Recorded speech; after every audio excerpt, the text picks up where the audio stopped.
நண்பர்களே பார்த்தீங்கன்னா கொக்கு மிதிச்சிட்டுன்னு சொல்ல தான் செஞ்சேன். அதை காமிக்கல வாங்க காட்டுறேன்.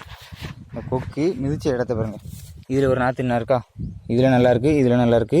அப்புறம் என்ன இதை மீச்சிருப்பாருங்க, நடுவும் மத்தியில் மீச்சிருப்பாருங்க. இது என்ன எப்படி மீச்சிருப்பாருங்க. இதெல்லாம் இனிமேல் இப்படி ட்ரிக்குன்னு தழுத்து வரைக்கும் வாய்ப்பே இல்லை.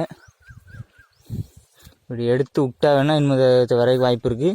ஆனால் எல்லா நாற்றையும் நம்ம போய் உள்ளே எடுத்து விட முடியாது. அவ்வளோ நாற்று இருந்திருக்கு.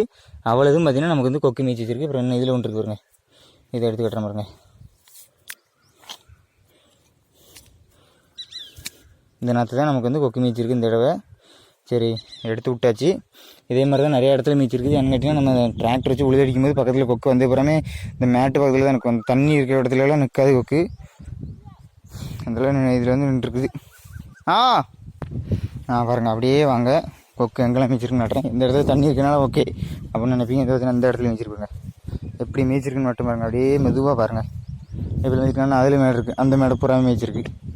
சரி, இனிமேல் ஒன்றும் செய்ய முடியாது. இனிமேல் இதை ஊடு போட்டுக்கலாம். நம்ம களை பறிக்கும்போது அதில் வச்சு ஊடு போட்டுக்கலாம். இதெல்லாம் நல்லா வச்சு செமிச்சு வச்சுருக்கு, ஒன்றும் செய்ய முடியாது. சரி, நம்ம இனிமேல் வந்து காப்பியாண்டு போகிறோம். காப்பியாண்டு வந்து பார்க்கலாம். எல்லாம் நட ஆரம்பிச்சிடுவாங்க. நம்ம வரைக்கில் உரல முடிச்சிடுவாங்க. அண்ணா அங்கே தான் பிடிங்கிட்டு இருக்காங்க. அதுக்கப்புறம் இன்னொரு ஆளுக்கு வேறு ஆளுக்கு அங்கே அதில் நட்டுக்கிட்டு இருக்காங்க. அதில் வந்து பிடிங்கிட்டு இருக்காங்க. அப்புறம் இதுனா நம்ம வீடியோ லைக் பண்ணிக்கோங்க. கமெண்டில் எதுனா கருத்து இருந்தால் கேளுங்க. நம்ம அடுத்த வீடியோவில் பார்க்கலாம்.